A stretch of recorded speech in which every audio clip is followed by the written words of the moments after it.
Bom, a gente começou há uns 5, 6 anos, né? Por necessidade, nós temos uma empresa que aplica biológico em cana-de-açúcar e nós estávamos tendo muito problema com mão de obra e aí a gente buscou alternativas, né?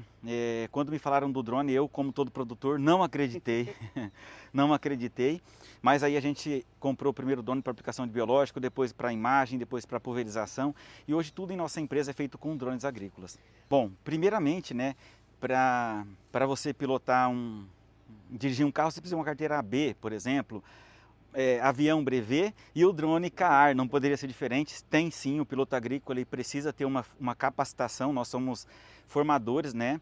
Nós somos cadastrados no Ministério da Agricultura e ministramos cursos para habilitação de pilotos de drones. Eu digo aí que são alguns pilares que o piloto de drone precisa, né? O primeiro é a habilitação, o segundo é o conhecimento, né? O terceiro é uma estrutura e somente o quarto é o drone. As pessoas estão pensando que é comprar um drone, apertar um botão e as coisas vão acontecer. Isso não é verdade. A gente precisa de pilares que sustentam essa aplicação. Muito conhecimento, muito conhecimento. Eu digo que a moeda que vira o jogo é conhecimento.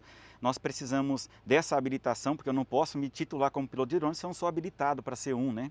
E uma estrutura, vocês viram o tamanho da nossa estrutura, então o drone ele é sim uma ferramenta extraordinária, espetacular, só que ele é limitado sem esses 4 pilares.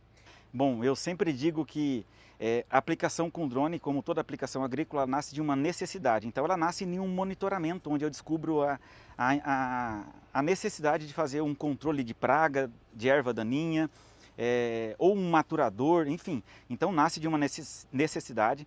A gente faz um plano de voo com drone de imagem, como vocês viram hoje aqui nós fizemos um plano de voo, né? Para um drone de imagem, ele captura essas imagens georreferenciadas, a gente conecta uma imagem na outra formando um quebra-cabeça, o que nós chamamos de ortomosaico, e em cima desse ortomosaico nós fazemos um plano de voo para o drone de pulverização. Aí sim eu aperto o botão e ele é um bom empregado, né? Eu digo que o drone é um bom empregado, eu sou o líder dele, eu dou uma missão para ele através de um plano de voo, delego a altura que ele vai voar, a velocidade que ele vai voar, o quanto de cauda, né, que ele vai aplicar por hectare, e a partir disso ele é um bom empregado, ele executa a missão, mas para eu apertar o botão, de fato, muita água passou por baixo da ponte. Nós já fizemos o plano de voo para o drone de imagem, o drone de imagem sobrevoou, nós coletamos essa imagem no computador, formamos o ortomosaico, que é a imagem georreferenciada, criamos o plano de voo, setamos todos os parâmetros, aí damos o play e aí ele vai seguir tudo isso, mas sem isso o drone é limitado e eu estou percebendo isso, né? Está faltando no mercado mais matérias como esta mostrando realmente que o drone é sim uma ferramenta espetacular, mas ele precisa também de pessoas espetaculares, né, que vão dar uma missão para ele. Então, hoje o drone no Brasil está sendo limitado, né, subutilizado por conta do tal do conhecimento, por tal da capacitação, por realmente terem uma visão distorcida do que é uma operação com drone. Vocês puderam perceber, né, o que realmente é uma operação com drone. Não é somente apertar um botão. Antes de apertar o botão, muita água passou por baixo da ponte. Pois é, o drone, cada obstáculo demarcado, ele desvia cada rede elétrica, cada árvore, né? Ele respeita uma faixa, né? Ou seja, ele vai passar X metros, uma passada da outra, a gente chama isso de faixa de aplicação. Então o drone é realmente um bom empregado, né? Mas estão colocando ele no agronegócio como patrão, aí não dá muito certo, né? Ele não pensa, ele reproduz fielmente uma rota que a gente entrega para ele. Vocês viram aqui hoje, né? Ele desviando de obstáculos de rede elétrica e seguindo uma missão afinco, e aí ele acaba aquela missão, ele volta para casa e pousa exatamente de onde ele havia decolado.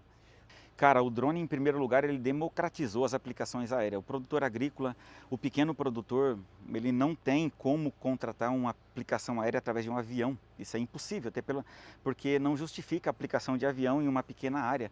Mas qualquer fundo agrícola, qualquer produtor rural, por menor que seja a sua área, hoje ele consegue fazer uma aplicação com drone. O drone trouxe para o agronegócio agilidade, né? Sustentabilidade, né? Nós temos muito menos risco de contaminação de solo, água, ar, homem, inclusive. Com o drone a gente tira o homem do centro da aplicação, né?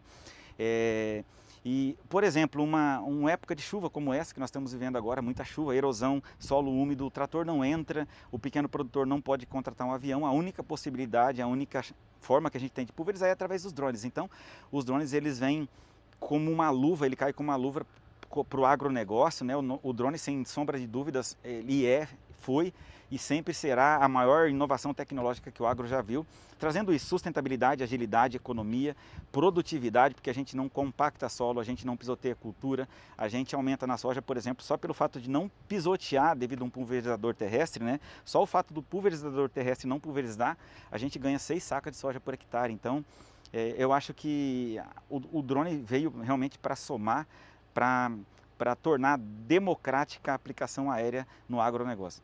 Eu acho que falta conhecimento da parte do produtor e falta um pouco acreditar. Cara, eu falo assim, eu desconfiei do drone. Quando me falaram de um drone agrícola que aplicava biológico, que pulverizava, a primeira coisa que me veio na cabeça é que isso não funciona. E eu penso que a primeira coisa que vem na cabeça do produtor é que isso não funciona, então falta conhecimento, né? E falta principalmente mentalidade. Mas eu acredito que dentro de um curto espaço de tempo, né? Se o produtor não vem pelo amor, ele vem pela dor, porque ele vai precisar um momento, uma hora. A praga está comendo a cultura dele, o trator não entra, o avião não pode ir, ele vai ter que recorrer ao drone. E uma vez que ele faz uma aplicação com o drone, vai acontecer com ele o que aconteceu comigo. A gente vira realmente fã dessa tecnologia espetacular. Eu disse que eu entrei no mundo dos drones agrícolas por necessidade, né? E hoje eu estou por amor e por entender que isso vai mudar completamente os rumos do agronegócio.